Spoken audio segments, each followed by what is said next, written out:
Colecionadores, bem-vindos de volta. Eu sou o Mauro e esse é mais um episódio do MBM Cast, o primeiro podcast em língua portuguesa sobre colecionismo na cultura pop.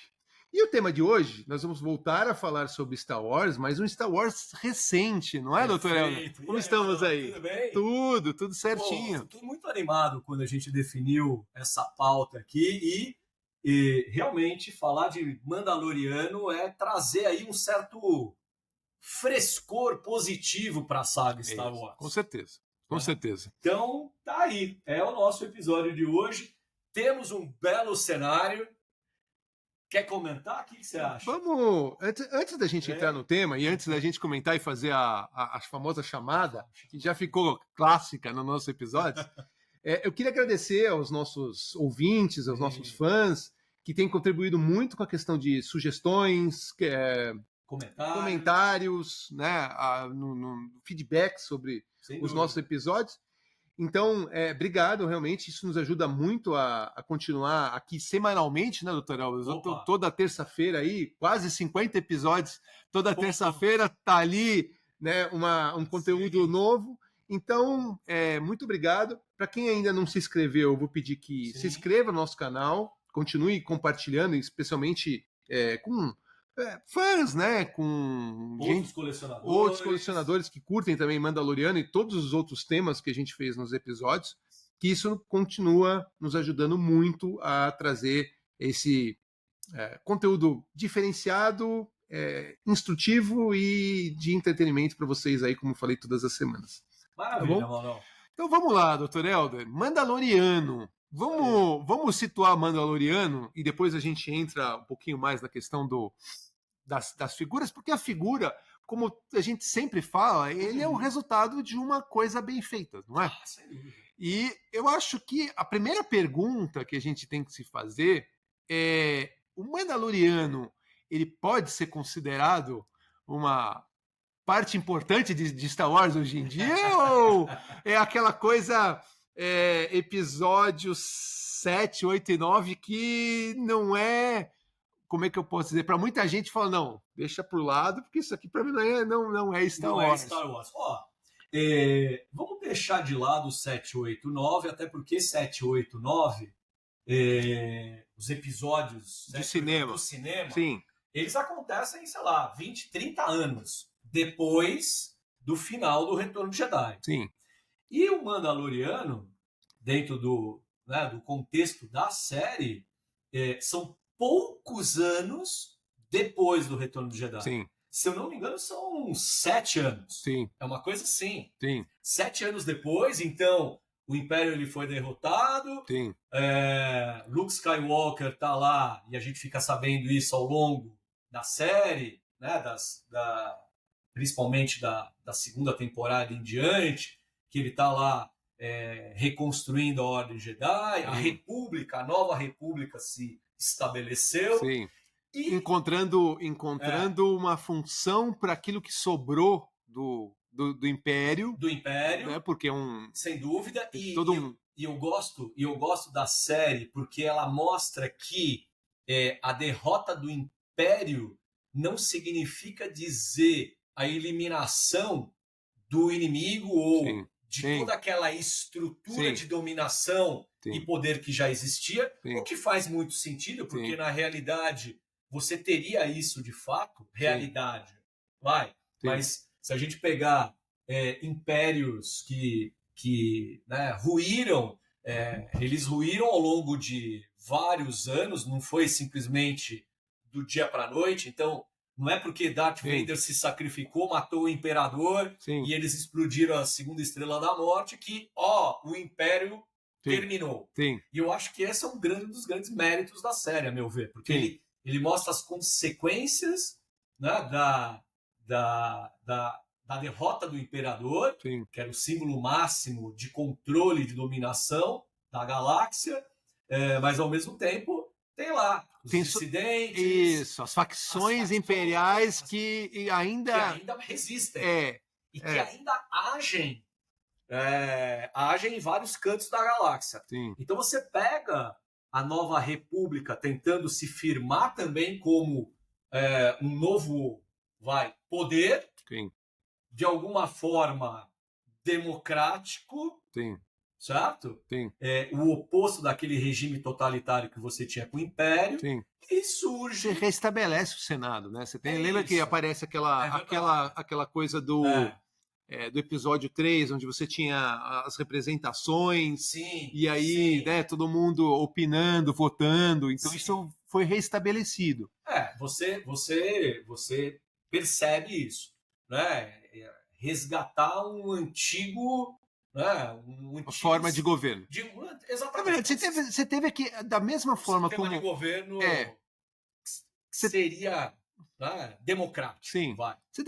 Você teve que reconstruir a galáxia tirando, na hora que tirou a forma de poder e tentando um novo regime. E ao mesmo tempo, como você falou, em paralelo a isso, você tinha um império que não foi aniquilado, você tirou a cabeça principal, mas assim como a Hydra, né? Você teve cabeças que foram, inclusive, mostradas nos outros episódios e também nas outras séries que foram ramificadas com base no Mandaloriano, com certeza, de que o Império não está destruído, o que é muito legal, né? Porque você... como é que eu posso dizer? O Império, você tinha uma... não é um apreço, mas você tinha uma admiração pela maneira como ele era, sabe? Ele conduzia. O imperador era muito inteligente, habilidoso, estratégico, afinal de contas tomou o poder, né? Você teve lá a ordem para eliminar todos os Jedi e tudo mais. Então, quer dizer, você teve toda uma estrutura que foi criada, né? Fora a questão de design das naves, que eu acho maravilhosa, né? Mas isso é outro detalhe, né? A armadura branca. Eu acho admirável nesse sentido, não que eu admire o mal. Não, eu sei. É admirável como ele conseguiu ascender ao poder e, ao mesmo tempo, eu acho admirável a cegueira da antiga república e a cegueira dos Jedi. Claro. De não enxergar lá a ameaça fantasma que era o senador Palpatine e o imperador. Claro. Então, para falar a verdade, isso sempre me intrigou nessa história que a gente viu prequel de como o Império Galáctico ele foi estabelecido. Né? Porque eles estavam completamente cegos à manipulação que estava acontecendo lá. Mas beleza, agora, eu gosto dessa ideia de que você tem a introdução de novos personagens que fogem, né, do cânone principal. Então é bacana porque e não só heróis, né? Você tem aí um Moff Gideon que só para terminar aquela minha linha de raciocínio, lógico, não é admiração do mal, mas a gente, até quando o Moff Gideon ele faz o plano dele, ou ele fala a maneira como ele vai conduzir uma determinada ação militar ali, cara, você fala, pô, o cara é um cara inteligente, o cara é estrategista. Então, essa parte, né? Que foi o que o próprio imperador, como imperador, e aí como até o próprio Darth Vader, né? Na questão de tomar firme a rédea para poder manter o Império unido, né? E eu acho uma coisa muito engraçada, abrindo um parênteses aqui, eu acho uma coisa muito engraçada do Moff Gideon e do visual dele, que parece assim, parece que muitos, né, vilões de Star Wars, principalmente esses remanescentes do Império ou que vinculados ao Império, tem uma síndrome de Darth Vader que é impressionante. Ele é o Moff, mas não é o Tarkin, porque então, o Tarkin vai de verde, né? Mas ele tem uma roupa meio que parece realmente um Darth Vader, mas ele é guerreiro, né? Você percebe que ele é guerreiro, ele não é... Mas eu só acho divertido, assim, o visual dele, porque você olha e fala assim, olha, ele meio que admira ou admirava o Darth Vader. Ele faz parte daquilo que a gente já falou em vários episódios, e inclusive nas outras franquias, principalmente Marvel, tá?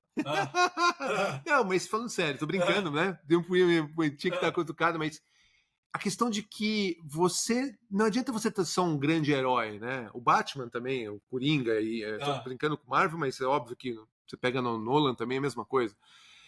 Não adianta você ter só um grande herói, você tem que ter a contrapartida, e aí você tendo um grande vilão, a história enriquece muito. Sem dúvida. Então, nesse ponto, ele se mostrou, né, um grande vilão. Um bom antagonista. Um bom antagonista, perfeito. Eu acho que sim, até porque você começa a entender uma trama muito maior vinculada àquilo que você vê no início da série. Sim. Quer dizer, qual é a importância e qual é a relevância daquela criança que é resgatada pelo Mandaloriano, e você descobre isso no primeiro episódio. Criança. É isso aí, tá aí a criança, uma coisa linda. Calma que a gente vai fazer chamada, não esquecemos da chamada não, pessoal. Mas você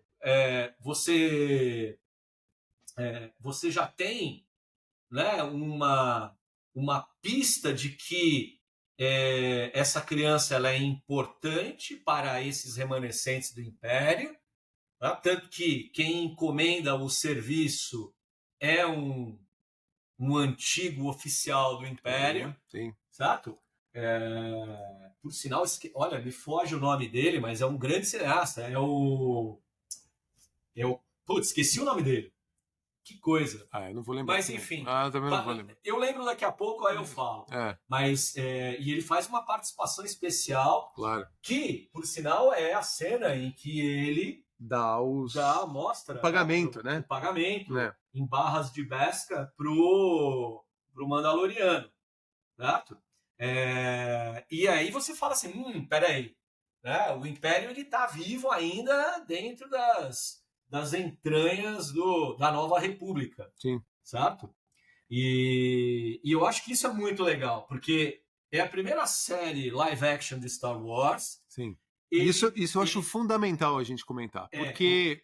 E assim, só acrescentando, e aí você pega a carona, e que tem, então, essa proposta de expandir o universo, como a gente viu em outras mídias. Sim. Então, a expansão do universo Star Wars já era uma realidade com o universo expandido, com os livros, com quadrinhos, com Clone Wars. Então, você já tinha um esforço de mostrar mais desse universo, além da história dos Skywalker. Sim. E o Jon Favreau, que é o criador da série e do Mandaloriano, né, se alia ao Dave Filoni, que é um grande... Star Wars raiz, né? Exato, é um grande criativo de Star Wars, responsável por Clone Wars, e que traz um apelo de um personagem que, num primeiro momento, Mauro, não sei você, mas os fãs de Star Wars sentiram isso. Quer dizer, uma série que gira em torno de um Mandaloriano. E o Mandaloriano, ele sempre foi uma figura meio que... O Boba Fett 2, né? Você olha pro Boba Fett e fala... não é? Uma coisa meio... meio um apêndice, tinha lá uma curiosidade. Claro que em Clone Wars você aprende mais sobre os Mandalorianos. Mas era uma coisa meio Boba Fett 2. Segunda ou terceira, nem secundária, né? Terciária ali. Exatamente. Então eu acho que tem essa ousadia da novidade de falar, olha, gira em torno de um caçador de recompensas. E que, é claro, é feliz na sua composição, porque ele é um caçador de recompensas solitário. Ele que segue um código de honra. Ele é meio... e a gente pode falar mais disso. Você começa a entender que esse sujeito aqui é meio que um samurai sem mestre. Né? É meio que um Ronin. Fazendo lá um paralelo com o mangá, lá do Lobo Solitário, que a gente sabe que tem uma inspiração direta. Faz sentido, né? Eu acho que tem muito a ver disso. Então, todo o primeiro episódio, eu acho que ele carrega todas essas referências que a gente está citando aqui, e causa uma boa impressão. Deixa eu voltar um pouquinho antes, porque uma coisa que eu acho que é super importante a gente comentar, né? A gente teve o Retorno de Jedi, como você falou, e aí depois você teve uma Disney que comprou a LucasArts e criou o episódio 7, 8 e 9. Não só a LucasArts, a Lucasfilm. Porque a LucasArts é a parte a LucasArts, a Lucasfilmes, enfim, tudo, comprou o Star Wars, né? Comprou o Star Wars, Isso. exatamente. Obrigado. Então ele comprou o Star Wars. Sim. E aí criou, a primeira coisa que foi criada foi o episódio 7, 8 e 9, certo? Tudo bem, episódio 7 bateu recordes e recordes e recordes, mas depois teve o problema de desalinhamento, daquela coisa que gerou uma insatisfação na base de fãs. Uma insatisfação na base de fãs, né? Não virou unanimidade, apesar do episódio 7 ser recorde de bilheteria e tudo mais. Então esse foi o primeiro cenário. É um remake. Isso. É um remake, tenta resgatar também elemento, um pouco do que a gente está falando aqui. Né? Não vamos entrar em grandes detalhes. É mais uma visão bem generalizada. Mas a fórmula parece a mesma. É isso que eu quero dizer. Sim. Você está colocando assim, olha, introdução de novos personagens. Sim. Tal, referência aos antigos. Sim. Né? Referência não, né? Trouxeram o Luke, trouxeram a Leia, trouxeram o Han Solo. Exato. Né? Para você trazer uma segurança. Eu acho que ali houve uma transição para fazer uma segurança, para trazer uma segurança. Vamos tentar botar gente nova, mas vamos ao mesmo tempo tentar fazer um jogo seguro. Isso, beleza. Mas não vamos entrar em detalhes. Eu só estou dizendo assim, né? Tá. Não foi unanimidade, tá bom? Concordo. E aí você teve a questão já 2019, que estava para entrar numa pandemia. Exatamente. Certo? E aí você, por essas dúvidas, você fala assim, você vai fazer uma série de TV, que não é uma coisa de cinema, uma coisa já começa a ser diferente por aí, onde você vai fazer uma série de cinema, de TV, e ao mesmo tempo você vai falar de um personagem que é um personagem secundário, terciário, como a gente está comentando aqui na questão de Clone Wars. Então, você concorda que, esquece o Favreau, esquece o Filoni, tá? Mas você concorda que se você olhar só isso e falar lá 2000 e logo depois do episódio 7, olha, nós vamos fazer uma série de televisão de Star Wars e nós vamos botar o Mandaloriano para ser o personagem principal. Qual que vem a ideia na tua cabeça? Cara, isso aqui tem tudo para dar errado. Você concorda comigo? Acho que sim. Acho que sim. Não, talvez não tudo para dar errado, mas você fica na dúvida, você fica com do gostinho ruim, que, pô, você falar, né? Star Wars era tirando lógico, o Clone Wars, Helder, onde que trouxe Star Wars para o pessoal entrar mais a fundo, né, na história, nas histórias paralelas, na mitologia, foi o cinema, especialmente a série clássica. Então, a hora que você entra no Mandaloriano, você fala, bom, como que será que vai dar certo essa brincadeira? Sim. E aí entra o crédito, né, do Favreau, como a gente está colocando aqui, do Filoni, e falou, não, nós vamos fazer uma coisa raiz, de novo. É uma coisa raiz, existia, claro, eu não sei se é desconfiança, né? Mas é evidente que existia um questionamento do tipo, será que esse negócio vai funcionar? Eu juro para você que ao invés de ficar desconfiado, eu estava curioso. Eu não sabia qual seria o resultado e o encaminhamento. Mas você estava empolgado? A pergunta é, eu tirei um pouco o pé, tá? Não vou dizer assim, não, putz, Star Wars é Star Wars, mas eu tirei um pouco o pé. Olha, eu não tinha, sinceramente, eu não tinha uma opinião formada, tá bom, porque eu não sabia o que esperar. Tá bom. Né? Eu não sabia o que esperar. Tá bom. É um Mandaloriano, um caçador de recompensas, a série gira em torno disso. Ok, ponto de interrogação. Tá? Mas Dave Filoni e Jon Favreau estavam juntos nessa. E eu já sabia que Dave Filoni é um cara que, assim, além de ser fã de Star Wars, entende tudo de Star Wars. Claro. E entregou um produto de qualidade que era Clone Wars. Claro. Então, tudo isso gerava assim uma certa, você ficava meio, puta, o que vai acontecer? Uma suspensão, uma coisa, né, meio suspensa assim, o que vai rolar? Só que eles fizeram a melhor decisão que eles poderiam tomar, eu acho. Eles esconderam, defenderam com unhas e dentes a figura do Grogu. que a gente só ficou sabendo que era a Grogu muito depois, da criança. Claro. Né? E veja, ó, a gente não sabia que tinha criança. Se a gente voltar, claro, isso daqui não existe. Tanto que sim. Logo depois que... Só vou abrir um parênteses para justificar o ponto que eu quero chegar. Isso foi tão sigiloso, foi tão guardado às 7 chaves, eles acreditavam tanto nesse personagem que ia estabelecer uma conexão emocional tão forte com o público, que assim, logo depois do lançamento de Mandaloriano no Disney Plus, porque eles lançaram também para alimentar de conteúdo o streaming. Claro. Eu tava na Disney. Tá. Eu tava na Disney de férias. E gerou aquele buzz, aquela puta repercussão positiva. Todo mundo ficou enlouquecido por esse personagem. E sabe o que você não encontrava? Você não encontrava produtos licenciados. Claro. Isso foi muito legal. Então, assim, puta, será que vai ter um bonequinho do Grogu? Será que do Baby Yoda, como ele ficou conhecido? Mano, não tinha nada. E por que não tinha nada? Porque eles não licenciaram nada. Claro. Foi uma puta jogada mercadológica. Claro. Imagina que eles seguraram o licenciamento, porque o licenciamento ia vazar a informação. Ó, vai ter um Baby Yoda.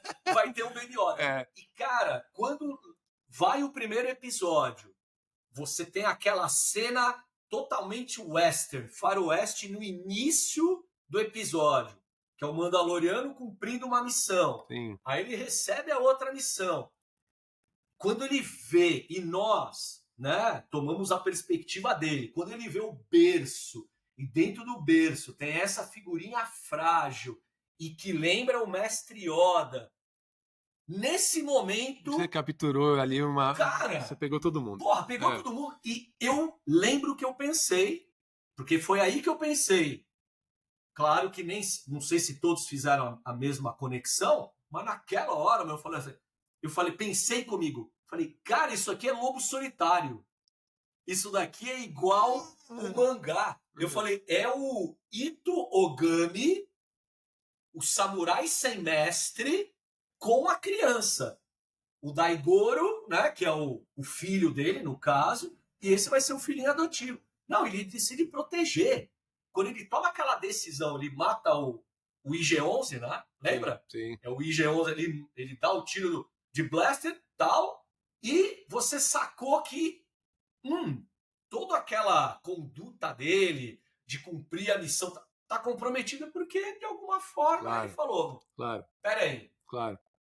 E ainda mais depois que ele salva ele do bichão no segundo episódio, lembra? Exato. Aí no segundo episódio, isso só reforça a decisão que ele tomou. Sim. De, peraí, essa criança, ela carrega em si poderes especiais, ela tem, obviamente, um talento que, como eu vi, eu até estou entendendo um pouco agora o interesse, né, dos imperiais, dos dissidentes imperiais. Então, eu acho que toda essa amarração, ó, mas aí, do ponto de vista criativo, fantástico, foi genial. Fantástico. Foi genial. Fantástico. Mérito do Favreau e do Filoni, e aí esse é o ponto. Esse é o ponto. Eles deram a reviravolta. Boa. Impressionante. Né? Eu acho que a gente vale aí agora fazer a chamada, né? Porque agora chegamos no Mandaloriano, finalmente. Então a gente tem aqui, só para representar, basicamente peças 1 para 6, tirando esse carinha aqui, ó. Que aí, como o Helder falou, né? Começou a ter licenciamento em cima de licenciamento. Aí explodiu de licenciamento.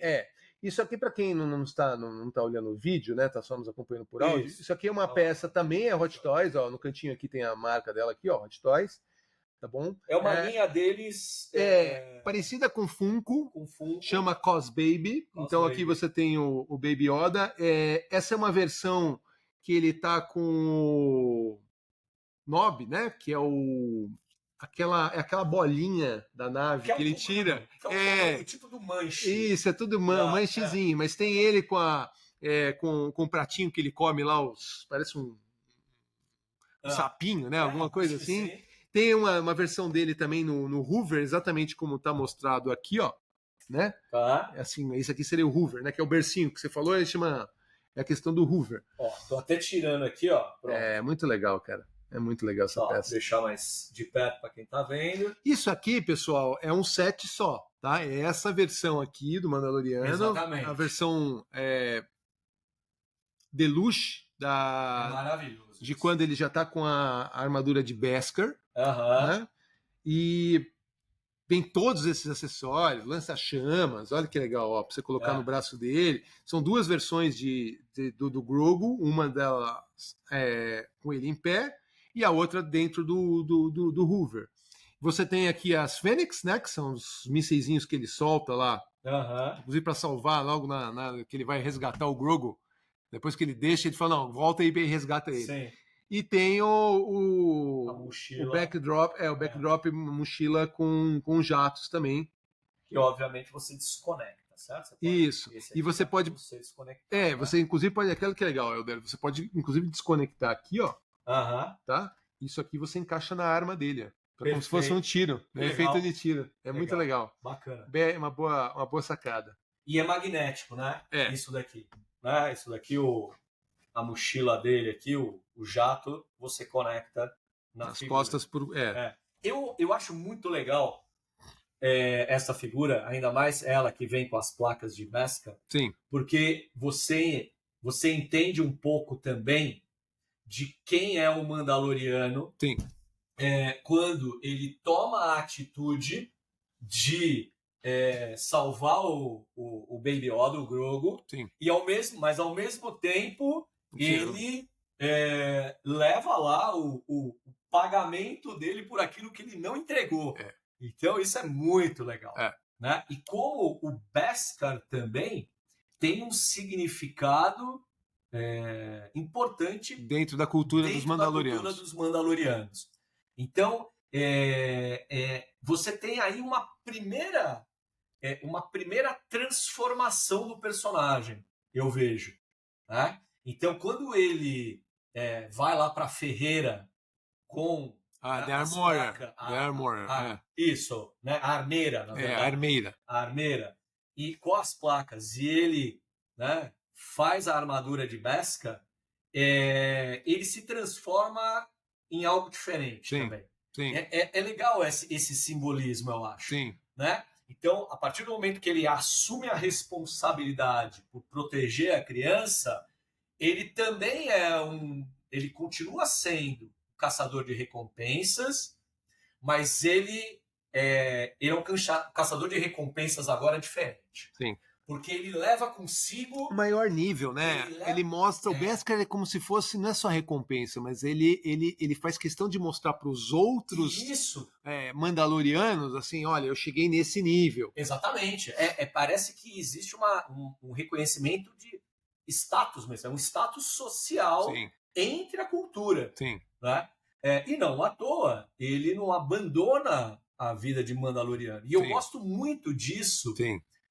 No primeiro episódio. Você tem, é claro, missões. Isso é muito marcado no primeiro episódio. Então, ele tem histórias fechadas em si mesmas. Sim. Então, as aventuras... É como se a gente visse as aventuras, então, né, de Mandaloriano e a criança, enquanto... Sim. Vai fazendo a história maior. É isso aí da missão, porque ele começa a entender que ele precisa devolver a criança ao povo dela. Sim. Certo? Seria isso. Sim. Né? Sim. Levar a criança junto aos seus, apesar de ele não saber como fazer isso. Sim. Então, toda essa construção... E ela é feita de forma paulatina, mano. Isso que eu acho muito bacana de todos os episódios, de toda a primeira temporada, né? Você vai tendo... As duas, né? Acho que a primeira... A primeira, segunda... A primeira e segunda temporada são... A terceira ele muda um pouco a maneira de contar, né? Mas a primeira e a segunda é isso que você comentou. É como se cada episódio fosse um começo, meio e fim, acabou, mas isso. Fazendo parte, depois você pega aquilo e coloca numa história maior. E ele vai introduzindo e vai desenvolvendo aos poucos os outros personagens. Aí você entende a importância que a Cara Dune vai ter. Eu acho uma baita personagem também, interpretada pela Gina Carano. Eu para falar a verdade, fico triste que ela não voltou para a terceira temporada, porque é uma baita personagem carismática, né? Eu acho que todos eles, né? A própria Bo-Katan, eu acho que todos eles, né? O Boba Fett, com a volta do Boba Fett, com a Fennec Shand. Você tem uma grata surpresa do retorno do Boba Fett.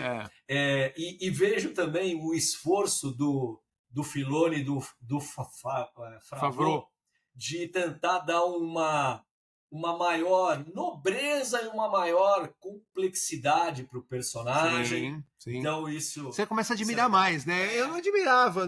Cara, para mim era um secundário, o Império Contra-Ataca, no Retorno de Jedi, morreu, beleza, não fez falta nenhuma. E agora se era o Retorno de Jedi, só, não pode morrer assim, né, cara? Né? Ainda bem que ele não morreu. Harrison Ford. Harrison Ford, né? Eu acho que é o Chewie, não é? Que tá com a lança? Ou não, é o Harrison Ford. É o Harrison Ford, é o Han Solo. É o Han Solo. É boom. Boom, Fat Way, boom. É boom. É isso. É isso. Uma morte muito patética. Mas todos os personagens contribuíram muito para o seriado fazer um sucesso. Fora, aí entra as naves, que respeitaram muito essa questão do sucesso, principalmente do clássico que a gente fez as nossas análises, eu acho, Helder. No sentido, o Chris, como é que chama a nave dele? Razor Crest.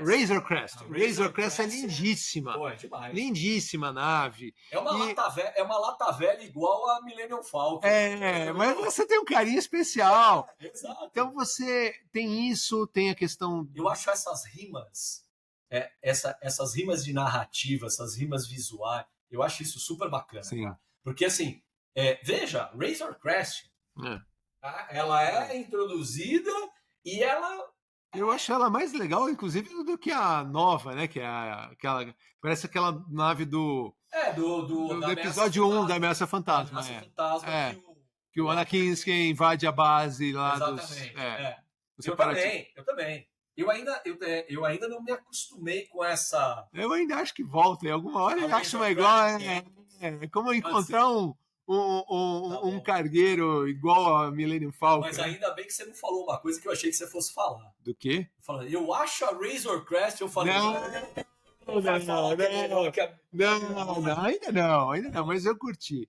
Então você vai criando detalhes, né? Então essa questão das pequenas histórias, das personagens que depois foram aproveitadas em outros episódios, a própria Bo-Katan, que a gente já comentou aqui. Bo-Katan é segunda temporada, não é? Não, terceira. Não, Bo-Katan é segunda temporada, né? Porque eles invadem inclusive É verdade. A nave. Eles estão dentro da sala de comando quando começa a invasão dos Dark Troopers. E ela dá a dica pro Mandaloriano procurar a Ahsoka. É isso. Tem uma Jedi chamada Ahsoka, vai atrás dela. Né? Que, por sinal, o episódio da Ahsoka é um dos melhores episódios dessas temporadas. E aí, mano, eu queria acrescentar uma coisa dentro dessa nossa discussão, que é o seguinte: a gente tá falando que a gente tá vendo um universo expandido.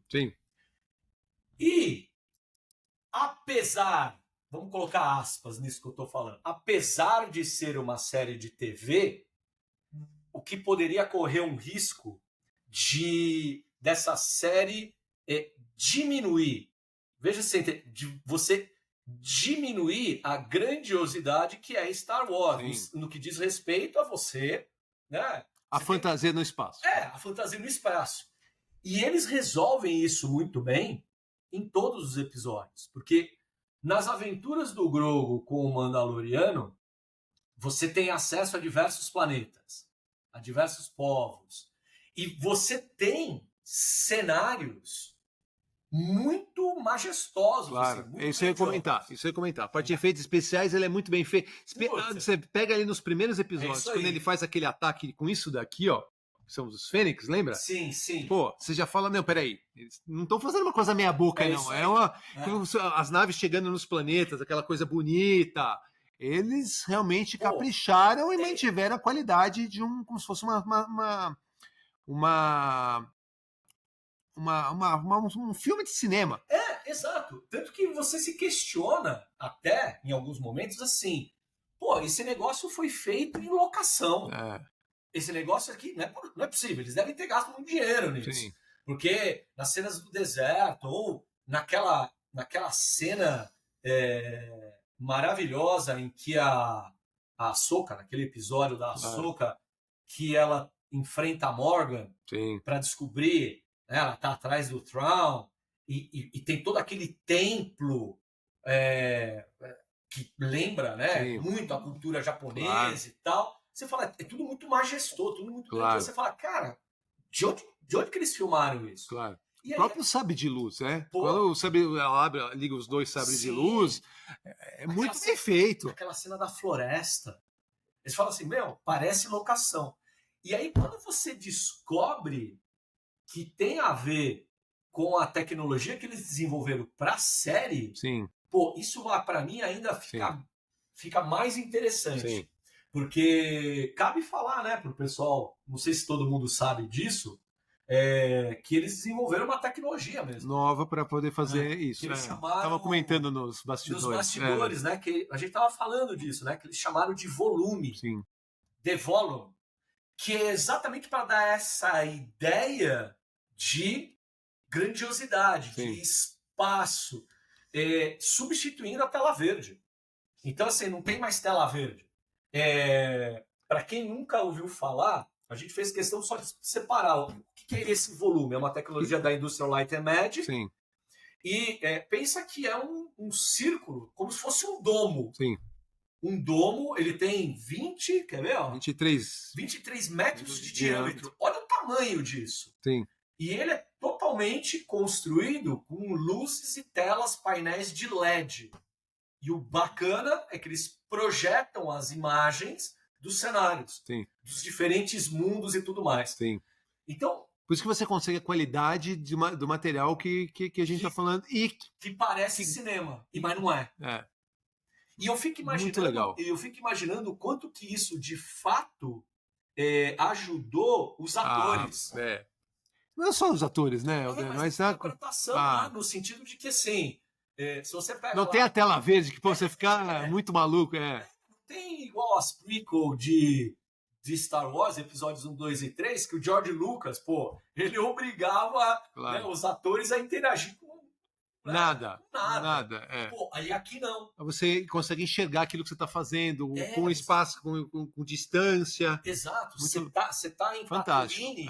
Fantástico. Só que assim, eles não filmaram na Tunísia. Isso que é legal, como o primeiro Star Wars.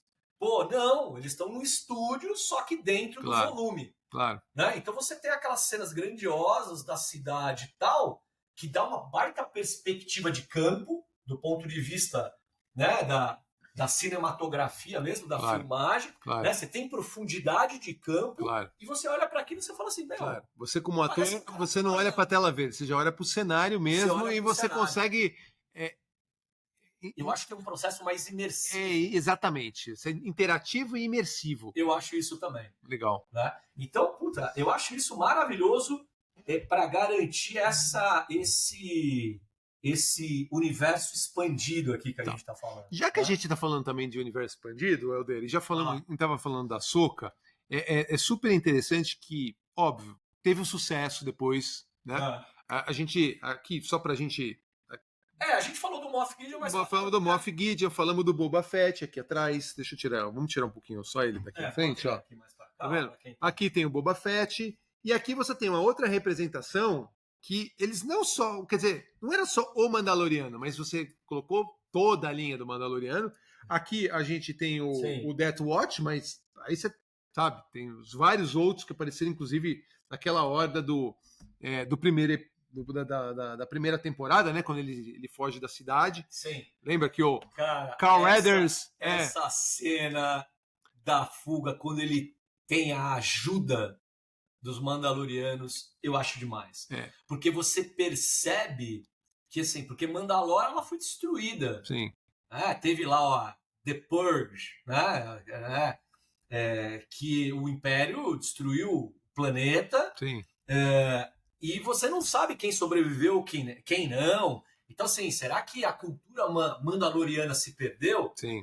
E é bacana que você percebe que não. Sim. Que você tem facções. Sim.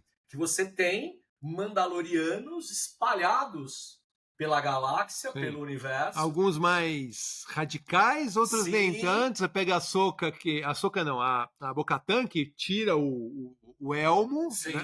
Enquanto você tem lá os outros ali, onde tem o Heavy Infantry, né? E ele, inclusive, que aí segue a linha do Din, que não tira pela questão do código, né? Não pode mostrar o rosto para ninguém e tal. Então é o que você falou, expandindo, e aí expandindo ainda mais quando você pega, ok, introduzimos a Ahsoka e de repente você faz o quê? Uma série da Ahsoka. Que você pega um Boba Fett e fala, não, vamos contar então um pouquinho mais do Boba Fett. Se bem que o Boba Fett é um Mandaloriano 2.5 ali, né? Abrindo um parênteses, tudo bem que a gente tá. Esse episódio é o episódio do Mandaloriano. Mas assim, eu fico muito triste mesmo, com o que aconteceu com a série do Boba Fett. Tem gente que não gosta de toda aquela parte inicial, de quando você percebe como ele sobreviveu, saindo lá do poço de Sarlacc. A história... como é que ele conseguiu sobreviver? Como ele conseguiu sobreviver... A ideia, né, o conceito.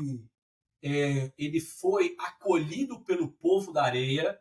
Isso é uma coisa que eu achei demais também, de você oferecer essa perspectiva inédita. Porque o povo de areia, mano, eu não sei se você tinha essa percepção. Eu tinha. Eram os mal, uma tribo mal. Eles unidimensional, né? Claro. Era unidimensional. Não, é o pessoal do mal, desde a Nova Esperança. Claro. Né? Tem que tomar perigo, não sei o que lá. Sequestrou a mãe do Anakin.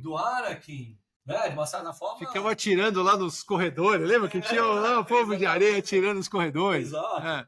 Lá no episódio Ameaça Fantasma. Na Ameaça Fantasma, nas corridas de pods. Exatamente. Então, você tinha essa unidimensionalidade do povo da areia. Sim. E quando você joga lá o Boba Fett dentro do povo...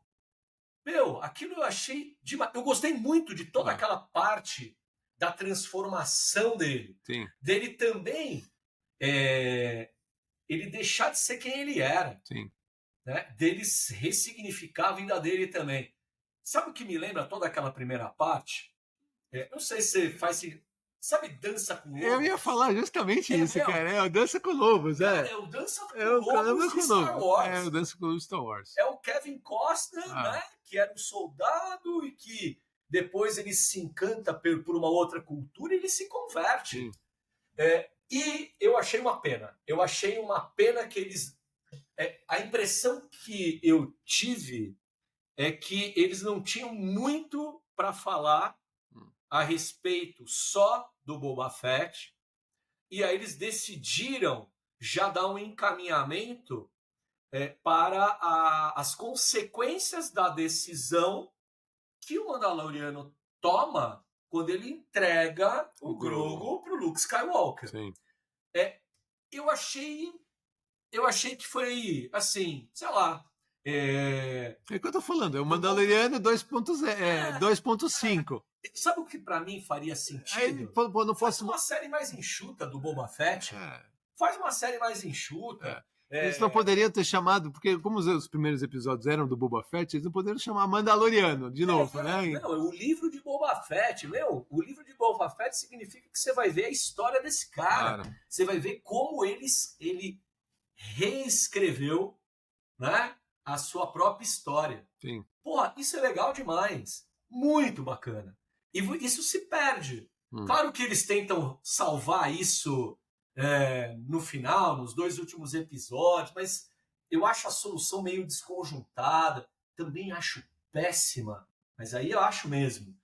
Péssima aquela direção do Robert Rodrigues, sabe? Ele dirige mal as cenas de ação, soa tudo muito meio galhofa, meio artificial. Puta, cara. Guarda um pouquinho para quando a gente for falar de Boba Fett. Guarda. Mas eu só ia comentar que nesse final do livro de Boba Fett, a última cena, você lembra que é o quê? É o Mandaloriano com o Grogu na nave e indo embora. Então você fala, pô, a última cena não aparece não aparece o Boba Fett? Então tem realmente...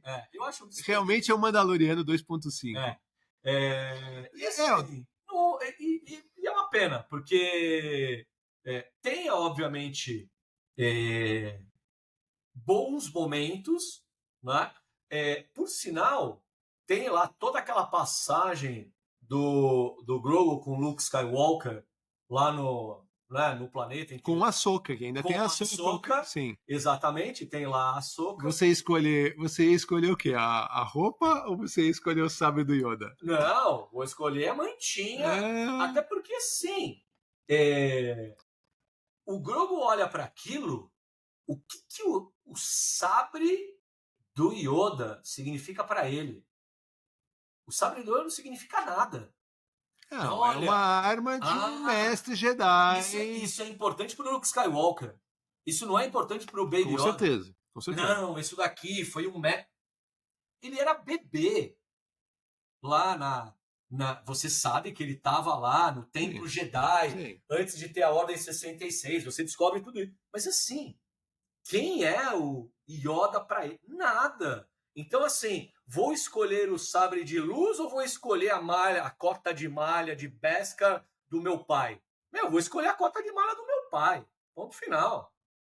E você sabe que aí ele tinha que seguir um outro caminho para ter essa escolha. Você sabe que Jon Favreau, ele bebeu tanto da fonte do Lobo Solitário, isso vale a pena contar pro pessoal, que é uma baita curiosidade para quem nunca leu o mangá, que existe uma cena semelhante no primeiro volume do Lobo Solitário, quando o Itogami, que é o samurai, ele é traído e ele decide trilhar o caminho do assassino, então ele deixa de ser o samurai e vira um Ronin. Ele tem o Daigoro, que é o bebê dele, mas ele tem 1 ano, 1 ano e meio. Ele está engatinhando ainda, Mauro. E tem uma passagem no mangá em que aparece o Itogami sentado igual o Luke Skywalker. Ele sentado e ele faz o Daigoro escolher. Porque ele fala assim, a gente precisa trilhar e eu não sei se... E eu não gostaria que você, meu filho, tivesse que trilhar o caminho de um assassino. Sim. Mas eu vou deixar você escolher. E aí ele finca a espada dele aqui, uma katana, e uma bola toda colorida.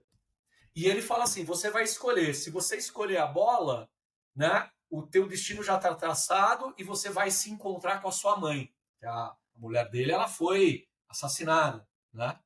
E por isso mesmo que ele está querendo trilhar o caminho do assassino, que seria entregado. A trilha de vingança dele. Claro. E ele bota, então, a espada aqui, a bola aqui, o Daigoro, o bebê tá na frente, ele sentado naquela posição de samurai ali. E ele vai engatinhando, ele pede, escolha, Daigoro. Ele pede para escolher. Aí ele vai, aí ele chega perto da bola, tal, de repente ele vira, vai e estica a mão pro sabre. Pra espada, pra katana. E aí ele fala assim, puxa, aí ele chora, né? Na cena do mangá ele chora, o Itogami fala, eu não queria que você tivesse escolhido, mas que assim seja. Vai fazer o quê, né? Você escolheu, eu vou fazer. Vai ser um assassino com o seu filhote. Sim. Mano, isso é muito poderoso. E o Luke Skywalker faz exatamente isso. Claro. É a mesma cena. Claro. Certeza que o Jon Favreau, ele falou, vou adaptar isso de algum jeito. Claro. E não tinha como ser diferente. Mas... Pra mim, assim, não tinha como ser diferente. Claro. Apesar dos poderes, dos poderes Jedi, da força e tal. Puta, cara, achei demais. A escolha que o Grogu fez. Foi a maneira como eles encontraram de já juntar de novo o Mandaloriano e o Grogu. Né? No final de uma série do Boba Fett, que aí eu concordo com você, poderia talvez ter entrado talvez uma outra linha, mas não foi, não acho ruim. Considerando 7, 8, 9, qualquer coisa. Foi bom. A terceira temporada, eu acho a terceira temporada do Mandaloriano bem razoável. Eu gosto dela. Ela tem uma outra pegada, né? Ela tem uma outra pegada. Eu acho ela meio desconjuntada. Eu acho ela meia feita às pressas. Tá. Eu acredito que tem um episódio, aquele episódio do oficial, né? Do oficial da República, que era um ex-imperial. Assim, e é um episódio inteiro desse cara que é... o Christopher Lloyd, o episódio do Christopher Lloyd ali. Isso. O episódio do Christopher Eu acho que é antes isso, porque tem também, depois desse. Que até aparece o Jack Black como o rei daquele planeta lá. Mas é um que, ao final, o cara é traído e ele sofre uma lavagem cerebral. Sim.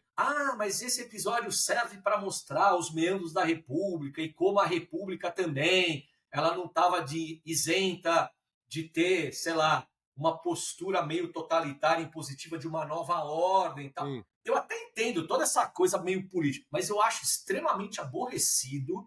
E fora, Mauro, que aquele episódio é dispensável. Esse personagem não volta, ele não tem nenhuma importância depois, né, no arco narrativo dos personagens. Assim, eu acho...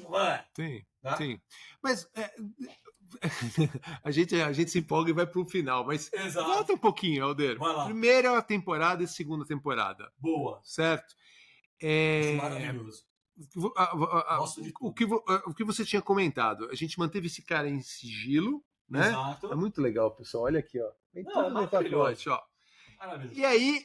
Vou fazer até assim. Fala aí o que você tá falando. Não, só para falar que aí tudo bem. Então, novos personagens, novos mundos, a questão do volume, né, para fazer toda uma parte de efeitos especiais de altíssima qualidade, uma amarra muito bem feita com uma essência de Star Wars. Perfeito. Certo? Então, quando você juntou tudo isso daí, deu sucesso. Sem dúvida. As pessoas falam, nossa, pô, lógico que esse carinha aqui, putz, caiu no gosto. Aí veio 200, franquias. Isso aqui virou uma sensação. Virou.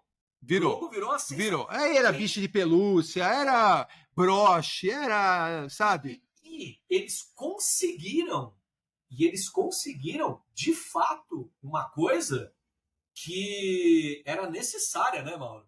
Se a gente pensar em Star Wars como uma franquia de mais de 40 anos. Sim, eles conseguiram estabelecer uma conexão com uma nova audiência. Sim. Gente que nunca assistiu Star Wars na vida, mas ficou apaixonada pelo Baby Yoda. Como ficou conhecido ele no primeiro momento. E você restituiu uma coisa da época do George Lucas, né? Não que tenha acabado, mas eu acho que também teve um abalo na força, vamos dizer assim. É questão do franchise, né, Helder? Aqui é um décimo, talvez nem tanto, nem menos até, do que da quantidade de personagens que foram lançados, tamanho sucesso. Então você tinha... Da série, né? Da série, você tinha lá o Stormtrooper, com ele toda a roupa manchada, né? Você tinha... o próprio Deathtrooper, você teve a Speeder dos desertos, o próprio Quill, lançou o Quill também em cima daquele bichão, né, que era o cavalo dele, lembra? Lembro, é maravilhoso. O Quill, aliás, que por sinal Nick Nolte, o que era o Nick Nolte? O Nick Nolte. I have spoken. É isso. É isso. Cara, eu fiquei tão triste quando ele morre. Perdão quem não assistiu. Até quando explode o IG-11. Eu acho o IG-11, sabe, fantástico. Tem uma conexão emocional maravilhosa. Olha que legal, olha que legal. Em cada episódio, cada personagem, você vai criando essa conexão, né, voltar essa emoção, a nostalgia. Eu fico imaginando quem é fã de Clone Wars, na hora que viu a Ahsoka, não em animação, mas era um ator. Era um ator. Falou, cara, é uma Ahsoka em ator. Olha que loucura. Quando você vê a interpretação da Rosário Dawson, a atriz, Ela manda muito bem. Ela manda muito bem. Você fala assim, não, e você não questiona, na hora que ela começa a falar assim, é a Ahsoka. Assim, ela é perfeita na caracterização. Isso, tanto que teve ela também como personagem. Sim. Né?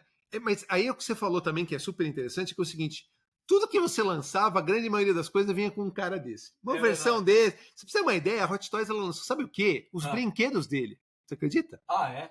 Os brinquedos. Era bercinho, era coisinha que ele segurava tal. Ele lançou um kitzinho só com os brinquedos dele.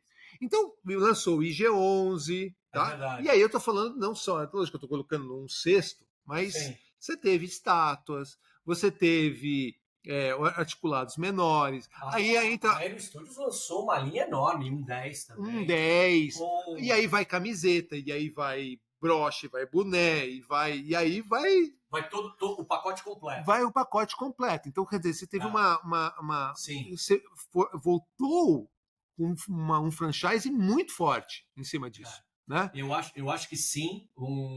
E ainda mais com o final da segunda temporada, né, cara? Aí no final da segunda temporada, a gente até já falou isso em alguns outros episódios. Mas segunda temporada, eu lembro de quando eu assisti pela primeira vez e quando aquele X-Wing surge do nada. Você não achou que fosse ele? Você achou que fosse ele? Achou que fosse ele? Ele? Ah, não. Não ele, não o Luke, cara. O Luke. Você achou? Juro pra você. Então tá bom, só você, cara.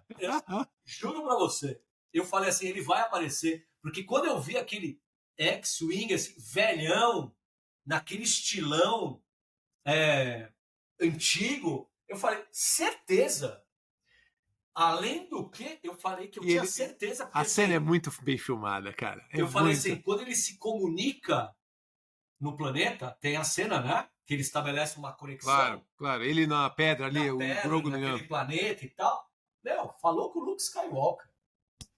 Cara, demais aquilo. A Ahsoka não poderia ser porque ela já tinha aparecido. Exatamente. E ela deixou meio que... E ela não quis assumir a responsabilidade de cuidar do Grogu. Sim. Né? Até porque ela estava focada numa outra missão. Aquilo seria uma distração para ela. Ela estava... Tanto que a gente vê isso na própria série dela. Claro. Né? Que ela estava na missão lá de ir atrás do grão-almirante Thrawn, do Ezra, né? Então, como uma forma de tentar trazer o Ezra de volta. Né? Então, quando aparece... X-Wing. Não, ia muito até hoje, mas é muito legal a questão do branco e preto. Eles fizeram de propósito, cara. Você não vai saber quem que é. Pô, afinal de contas, qualquer manto, qualquer Jedi pode ser com manto preto, né? Você não consegue ver a cor do sabre de luz. Eles fizeram muito bem feito ali. É muito emocionante. Tanto que tem a peça do Luke Skywalker com o Grogu, certo? E super bem feito. E tem uma rima narrativa também muito interessante dessa cena em que o Luke Skywalker aparece, né? E ele enfrenta, né, os robôs. Os Dark Troopers. Sim. Obrigado. E Rogue One. Você pode ver que, em termos de estrutura de cena, quando o Darth Vader aparece, ele atrás no plano. Se você pensar bem, mano, olha a rima visual. É idêntico. Vai comendo com farinha, né? Exato, mas é idêntico. Você pode ver. Claro, outra proposta, certo? Outra história, mas assim, em termos de rima visual, é a mesma coisa. É a mesma coisa. O pai... Né? E o filho, mas num outro momento, com outro propósito. Puta, cara, isso pra quem é fã é aquele fanservice bem feito. Eu ia comentar isso. A gente, quando fez a análise do New Hope, do Império Contra-Ataque e do Retorno de Jedi, a gente citou grande parte das coisas que estão acontecendo aqui, então a essência continua a mesma. E tem uma coisa que eles fizeram muito bem, e eu acho que você vai concordar comigo, que se você pegar até a terceira temporada, eu concordo, eu acho que não acho ruim, eu acho boa, tá? É boa. A terceira temporada boa, a terceira temporada, eu acho que ainda tem o link com ela, com outras coisas. Ela estabelece esse link, especialmente com o que vai acontecer ainda. Mas a primeira e a segunda temporada ela tem momentos, cara, marcantes, maravilhosos, né? Da mesma forma como, né, Eu Sou Seu Pai, ou o Yoda levitando ao X-Wing, foi por isso que você falhou, ou o Han Solo aparecendo e salvando o Luke na Estrela da Morte, ou o Retorno de Jedi. Não, você já fez isso, né? Você já me salvou, meu filho. Eu acho que a morte de G11 mexe com as pessoas. A morte do Quill mexe com as pessoas. A aparição do Luke, cara, até me arrepio. A aparição do Luke é o auge do auge do auge do quilo que, meu, a galera sabe. É o prêmio. É o prêmio. E o Luva de Pinica, né? Que a gente já falou nos outros episódios também. O Luva de Pinica, eu falo, meu, o Luke é isso, não é o Luke do 789. Exatamente. Esse é o Luke. Né? Aquela nobreza e tal. E eu vejo. E o Grogu, né? Ele salvando o Grogu. O primeiro episódio, quando ele destrói o IG-11 para salvar o Grogu, e depois ele volta, cara. Ele volta para salvar o Grogu. Ele entra, mata, sem dó nem piedade. Vou pegar o moleque e vou levar embora. Não tem negociação ali, cara. Você percebe que aquele pequeno ser despertou nele um senso de proteção num primeiro momento e de e é claro de alguém que pode ser mais do que é. Sim. Né? Sim. De novo, é o arquétipo do herói relutante. É o arquétipo do herói relutante. É o Mandaloriano. Sim. Então, e que não pensa duas vezes em tirar o elmo pra falar, meu, vou me despedir, mas não quero com essa porcaria na cabeça.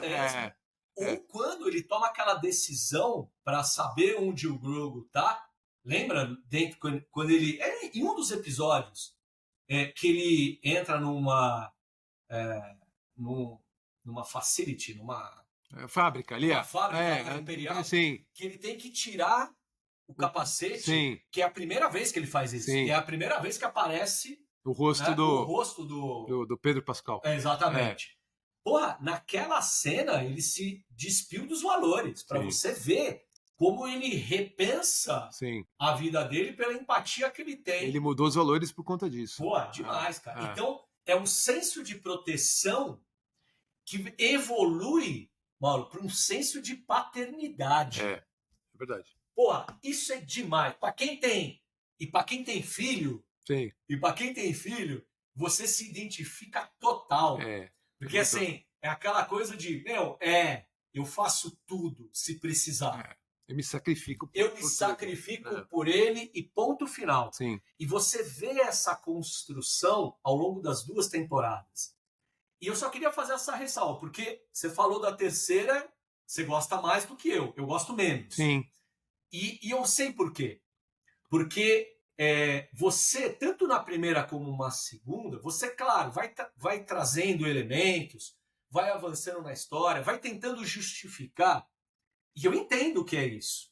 Eles estão tentando justificar, a gente ainda vai ver isso. Isso ainda não chegou. Claro. O surgimento da Primeira Ordem. Sim. Porque Primeira Ordem, apesar de eu não gostar do nome, eu não gosto. Você sabia, né? Que eu não gosto do nome Primeira Ordem. Que eu não. Resistência. Eu acho uma porcaria. Pra mim é Império, pra mim tinha que ser Aliança Rebelde.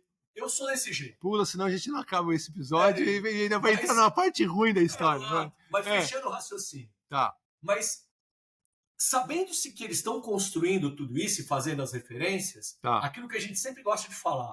É uma coisa que eu não espero nunca, sabia? Eles vão ter que juntar as histórias, cara. Eu quero que junte, cara.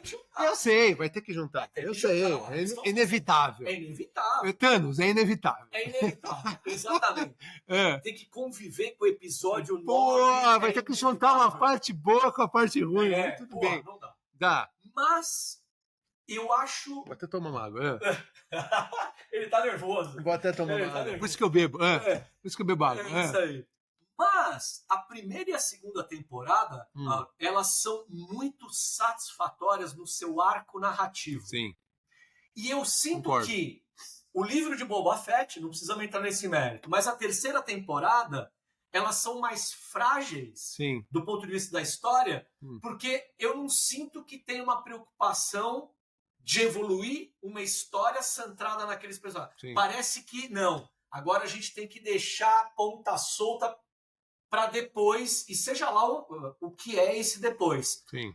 Diferente, também não é o motivo da nossa, né, do nosso episódio de hoje, mas é o que eu senti de novo com a Ahsoka. A Ahsoka, eu senti que eles tinham um propósito. Começo, meio e fim. Meu, achei demais. Coisa que eu não senti o Obi-Wan. Obi-Wan, pra mim, concordo. É caça-níquel. É uma porcaria. Ele diminui o sacrifício, né? O sacrifício do Obi-Wan que ele faz, né, aquele momento importante da Nova Esperança. Ele tira todo o peso do reencontro dele. Sim. Porra, desmerece o Mestre Jedi. O cara que a gente já falou que é o cara do Star Wars é o Obi-Wan, né?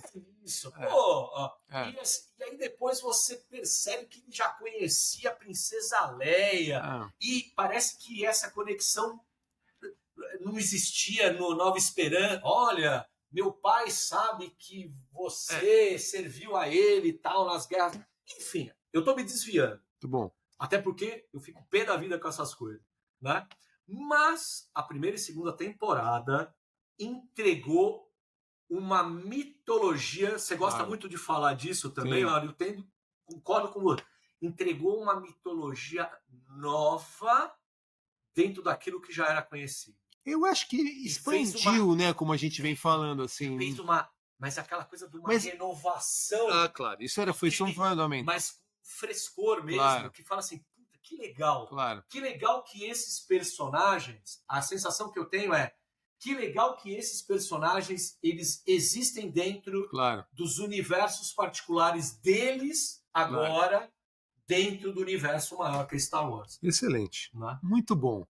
Eu acho que a gente ainda vai falar muito de Mandaloriano. Acho que foi uma, né, falamos, dava pra gente falar até mais, acalorada aqui. Porque junta muita coisa, né, Odeiro? Junta um episódio 4, 5 e 6 com uma coisa que é completamente nova, com personagens novos, e tudo que mantém a essência, graças a Deus, né? Mantém a essência, mantém o espírito de Star Wars. A força estava com o Favreau e com o Filoni. Vai, fala sério, hein?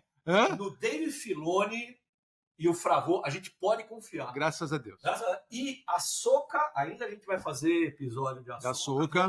Claro. Vamos guardar isso. Claro. Mas assim, a Ahsoka, eu acho que é na mesma pegada. Sim. E assim, é encantador. Sim. Para quem é fã de Rebels, quem é fã de Clone Wars principalmente, quem é fã daquele Anakin, daquela Ahsoka que a gente viu sendo desenvolvida, né, na série animada, puta, que grata surpresa também. Vamos falar muito de Ahsoka e das ramificações, né? Quem disse que acabou só nisso?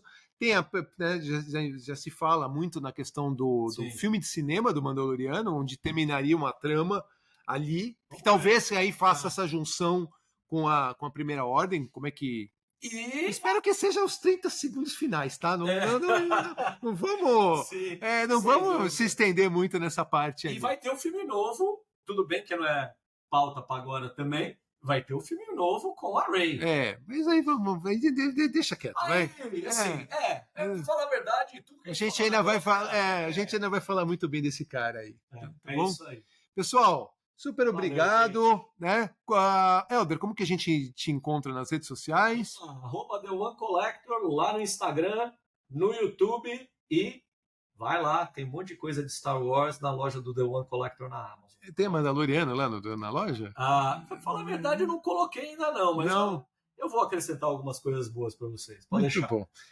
No meu caso, vocês podem me encontrar no Instagram da MBM, MBM_Unlimited. Todas essas peças que vocês estão vendo aqui estão disponíveis. Para quem quiser, é só entrar em contato. E é isso. Obrigado de novo. Gente. A gente se vê no próximo episódio. Tá bom? This is the way. Exatamente. Abraço, pessoal. Valeu. Tchau, tchau.